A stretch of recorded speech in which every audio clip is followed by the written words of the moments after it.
Hello मेरी shining stars, आज हम करने जा रहे हैं कक्षा 7 हिंदी व्याकरण पाठ्य पुस्तक मनस्वी अध्याय 8 समास। पढ़िए और समझिए। 4 राहों का समूह चौराहा। राजा का महल, राजमहल।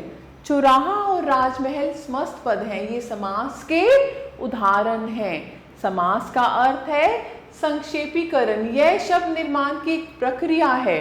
दो या दो से अधिक शब्दों के बीच में आने वाले विभक्ति आदि के अंश को हटाकर उन्हें संक्षिप्त करने को समास कहा जाता है। सामाजिक शब्दों के प्रयोग से भाषा में संक्षिप्तता, शैली में उत्कृष्टता और सटीकता आती है। तो समास की परिभाषा क्या होगी मेरे प्यारे बच्चों? परस्पर संबंध रखने वाले दो या दो से अधिक पदों के मेल से नया शब्द बनाने की प्रक्रिया को समास कहते हैं।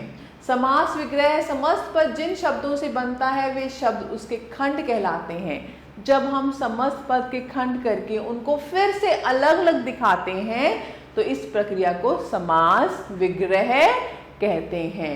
विग्रह करने पर समस्त पद के 2 पद बन जाते हैं, पहला पद और दूसरा पद।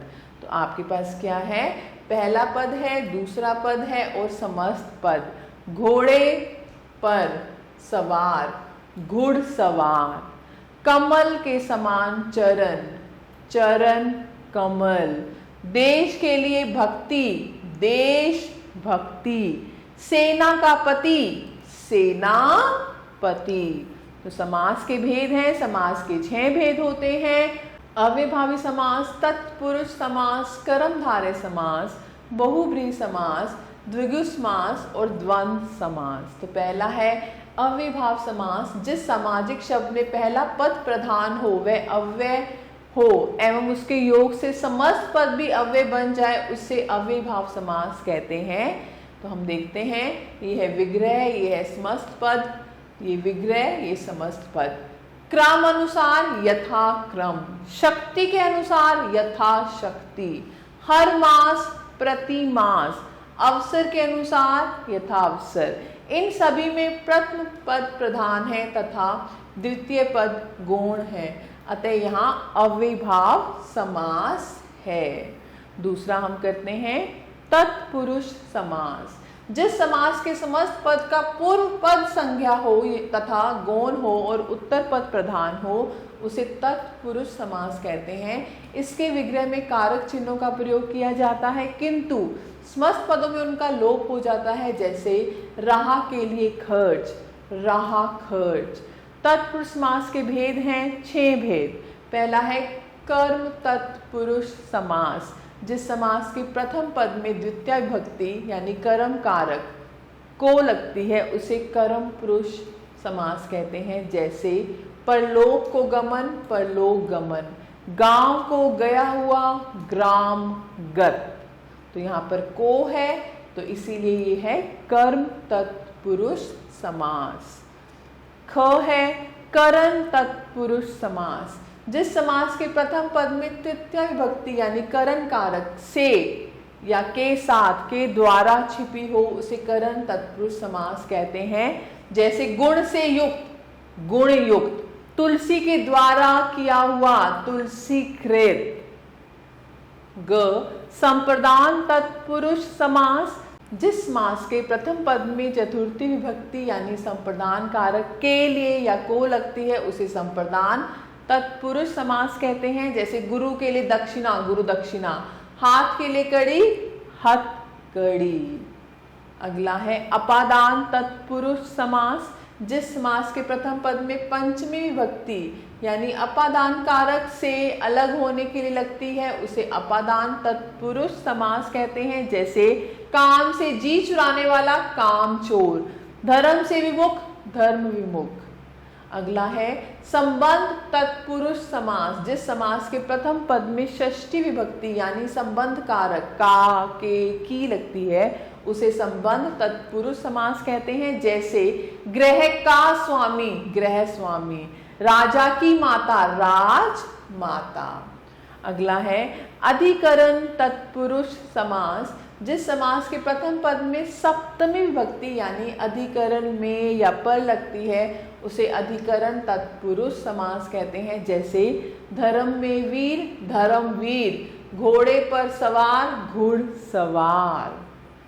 तीसरा है कर्मधारय समास, जिस समस्त पद का उत्तर पद प्रधान हो तथा पूर्व पद एवं उत्तर पद में विशेषण, विशेष्य अथवा उपमान, उपमेय का संबंध हो उसे कर्मधारय समास कहते हैं। जैसे यहाँ पर विशेषण विशेष्य है, यहाँ पर उपमान और उपमेय, ये विग्रह है और ये समस्त पद। महान है जो आत्मा, महात्मा।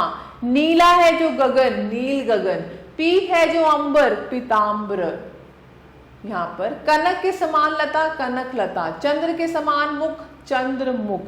स्त्री रूपी रत्न, स्त्री रत्न। अगला है बहुव्रीहि समास, जिस समासिक पद में दोनों पद प्रधान ना हो परंतु समस्त पद किसी और ही अर्थ का वाचक हो उसे बहुव्रीहि समास कहते हैं। जैसे नीले कंठ वाला, नीलकंठ। 10 मुख वाला, दशमुख, दशानन, रावण। और इनके अर्थ हैं नीलकंठ शिव भगवान और दशमुख रावण। द्विगु समास, जिस समस्त पद का उत्तर पद प्रधान हो तथा पूर्व पद संख्यावाची हो उसे द्विगु समास कहते हैं।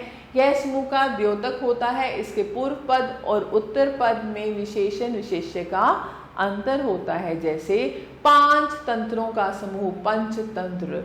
4 राहों का समूह, चौराहा। छठा है द्वंद्व समास। द्वंद्व का अर्थ है दोनों, अर्थात जिस समास में दोनों पद प्रधान हो उसे द्वंद्व समास कहते हैं। इस समास में शब्दों को मिलाने वाले समुच्चय बोधक अवयवों और, तथा, एवं, व का लोप हो जाता है। जैसे अन्न और जल, अंजल।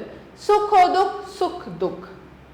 अब हम करते हैं कर्मधारय और बहुव्रीहि समास में अंतर। क्या अंतर है? कर्मधारय में समस्त पद का एक पद दूसरे का विशेषण होता है। इसमें शब्दार्थ प्रधान होता है। जैसे त्रिलोचन, 3 लोचन। बहुव्रीहि में विशेषण, विशेष्य का अंतर नहीं होता अपितु वह समस्त पद ही किसी अन्य संज्ञा आदि का विशेषण होता है जिसके साथ ही इसमें शब्दार्थ गौण होता है और कोई भिन्नार्थ ही प्रधान हो जाता है। जैसे त्रिलोचन, 3 है लोचन जिसके अर्थात शिव। अब संधि और समास में अंतर क्या है? संधि 2 वर्णों का मेल है। संधि में उच्चारण के नियमों के अनुसार कहीं एक वर्ण में तो कहीं दोनों वर्णों में परिवर्तन होता है। जैसे विद्या और अर्थी, विद्यार्थी। जबकि समास 2 या 2 से अधिक शब्दों का मेल है। समास में 2 या 2 से अधिक शब्दों का रूप नहीं बदलता बल्कि उनके बीच की विभक्तियों तथा अन्य शब्दों का लोप हो जाता है। जैसे पाठ के लिए शाला, पाठशाला। संधि का शब्दों के अर्थ पर कोई प्रभाव नहीं पड़ता लेकिन समास का शब्दों के अर्थों पर कुछ ना कुछ प्रभाव जरूर पड़ता है क्योंकि समास के कारण एक नया शब्द बन जाता है। यदि, अपि, यद्यपि अर्थ पर कोई प्रभाव नहीं। दश और मुख, दशमुख अर्थ में परिवर्तन। चलो मेरे प्यारे बच्चों, हम इनको दोहराते हैं। आपस में संबंध रखने वाले 2 या 2 से अधिक शब्दों को मिलाकर एक शब्द बनाते हैं तो इस प्रक्रिया को समास कहते हैं। समास द्वारा मिले शब्द को समासिक शब्द कहा जाता है।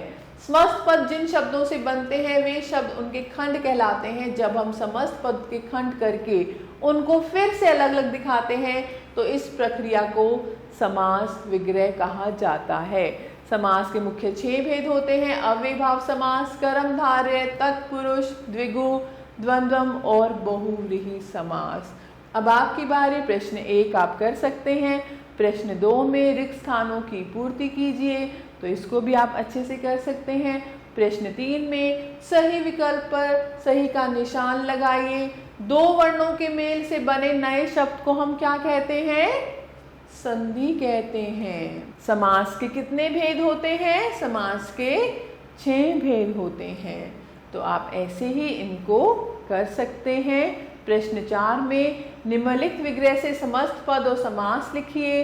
ऐसे प्रश्न 5 में निम्नलिखित समस्त पदों का विग्रह कीजिए तथा समास का नाम भी लिखिए। तो आप इसको अच्छे से कर सकते हैं। एक गतिविधि भी आपके पास है। दिए गए समास विग्रहों के समस्त पद वर्ग पहेली से चुनकर लिखिए। 5 कोणों का समूह पंचकोण। तो हम क्या लिख देंगे यहाँ पर? पंचकोण। ऐसे जन्म की भूमि, जन्मभूमि, जन्मभूमि।